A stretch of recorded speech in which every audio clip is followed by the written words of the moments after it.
Sejam muito bem-vindos ao Boletim Coppola de resposta ao comediante Fábio Porchat. Recentemente, em entrevista a um podcast, o contratado da Rede Globo confessou seu pavor em relação à paternidade. Porchat diz que morre de medo que seus filhos sejam burros, imbecis, babacas ou débeis mentais que votam no presidente da República. Mas você cria um filho, ele vota no Bolsonaro. Você, caralho, Deus me livre isso! Ele virou um débil mental. Então, assim, eu morro de medo de ter filho idiota, filho burro, e filho que maltrata os outros. Imagina ter um filho babaca. Bom, depois de insultar milhões de brasileiros, eleitores do presidente, Porchat afirmou que Bolsonaro é, aspas, um animal, um rato, um verme e um câncer, e que, se preciso, faria campanha já no primeiro turno para reconduzir Lula e o PT à cena do crime.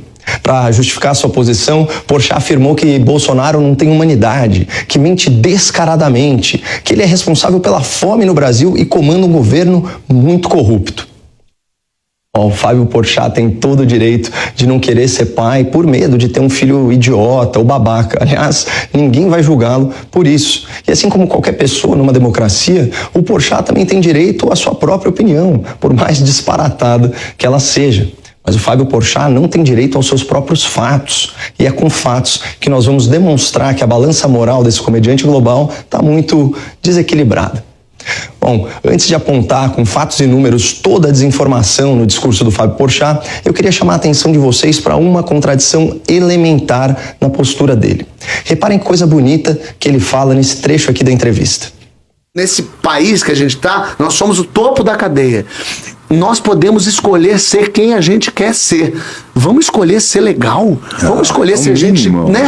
Vamos escolher ser gente que se importa com o outro. Eu acho que é isso que a gente está precisando. Bom, é impossível discordar do Porchat nessa. Ele é um cara talentoso, cresceu numa família estruturada, teve todas as oportunidades na vida, se tornou realmente um profissional de muito sucesso e com menos de 40 anos já é um multimilionário. Ele, de fato, está no topo da cadeia. O Fábio hoje pode ser quem ele quiser, inclusive uma pessoa gentil, uma pessoa tolerante, uma pessoa que se importa com o próximo, que respeita o outro. A questão é que o mesmo cara paz e amor, que disse essas coisas lindas, alguns minutos depois já estava lá ofendendo milhões de pessoas que pensam diferente dele, insinuando que seriam burros, idiotas e sádicos, gente que só quer o mal aos outros. Cadê toda aquela empatia? Cadê aquele amor que a gente está precisando tanto, Fábio? Esse comportamento incoerente e contraditório do Porchat é um exemplo escancarado do famoso ódio do bem. Se o seu discurso é de não violência, então você tem a obrigação moral de agir e falar de forma não violenta. E vamos retomar o que ele disse. Nós estamos no topo, nós podemos escolher quem a gente quer ser. Então, por que nos especiais de Natal, lá do Porta dos Fundos, vocês retratam Jesus como um torturador? Vocês retratam os apóstolos como drogados e as seguidoras do Messias como prostitutas. Cara, vocês têm todo o dinheiro e todo o tempo do mundo para bolar alguma coisa realmente especial, mas é isso que vocês escolhem ser, zombadores da fé alheia e da forma mais grosseira. Uma pena, mas vamos voltar para a entrevista do Porchat. Amigo, seu filho tá passando fome, esquece esse papo. Ah, mas como é que eu vou dizer? O sexo, mas o comunismo. Para com isso, para de inventar inimigos. O Brasil já tem inimigo real demais. O Brasil já tem a fome, gente. O Brasil voltou pro mapa da fome. O Brasil em 2 anos dobrou o número de pessoas com fome. 33 milhões de pessoas com fome. A gente já tem inimigo real matando as nossas pessoas. Para começo de conversa, esses 33 milhões de supostos famintos citados pelo Fábio Porchat não vieram de uma estatística oficial do IBGE. São números de um estudo feito pela rede PESAM, executado pela Vox Populi e financiado por uma série de ONGs como a Oxfam. É uma conclusão estranha, considerando que em 2020, graças ao auxílio emergencial, a pobreza extrema no Brasil recuou para o seu menor nível histórico, 3,3% da população em plena pandemia. De acordo com os pesquisadores da FGV, 15 milhões de brasileiros saíram da linha da pobreza até agosto de 2020, uma queda inédita de mais de 23%. E atualmente, o valor médio pago pelo Auxílio Brasil de R$ 409 é mais que o dobro do valor médio pago pelo Bolsa Família, que era de R$ 191. Além disso, o novo Auxílio Brasil beneficia 3 milhões e 500 mil lares a mais do que o Bolsa Família. Essa estimativa das ONGs, citada pelo Porchat como se fosse uma verdade absoluta, é muito inconsistente com os números oficiais dos programas de transferência de renda que aumentaram muito acima da inflação durante o governo Bolsonaro.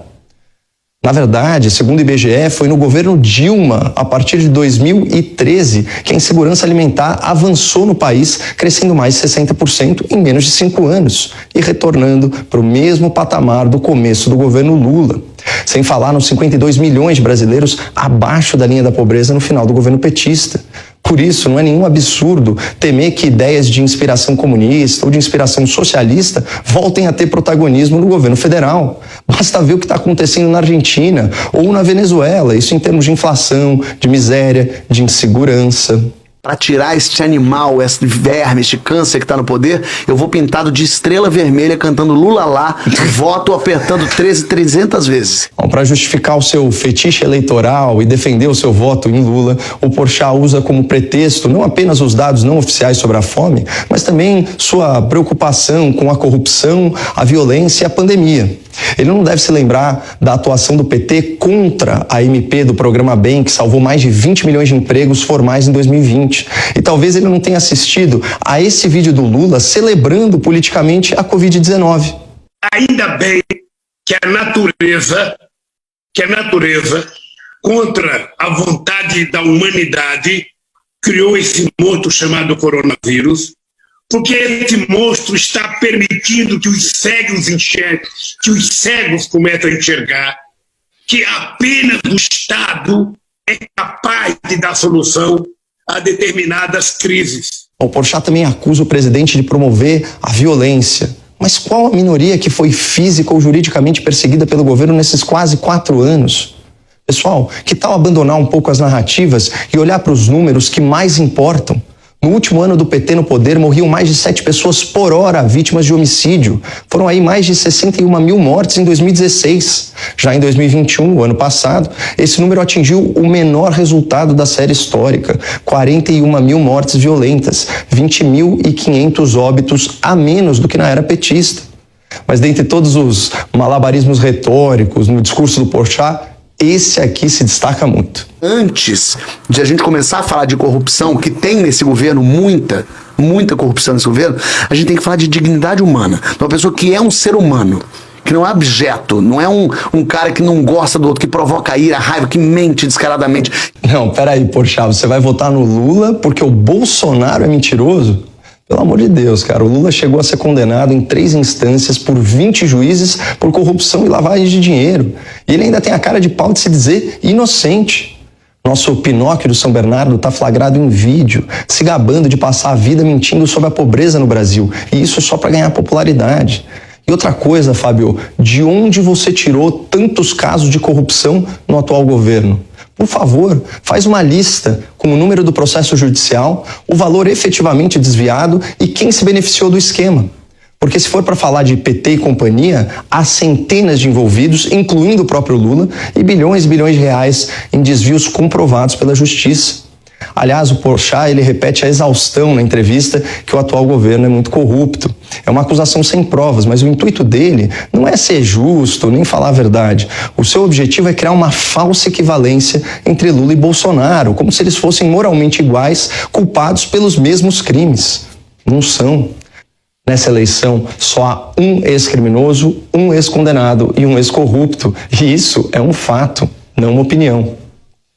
Assim como é fato que nesse governo morre muito menos gente de forma violenta e os programas de transferência de renda para a população mais vulnerável são os maiores da história do país.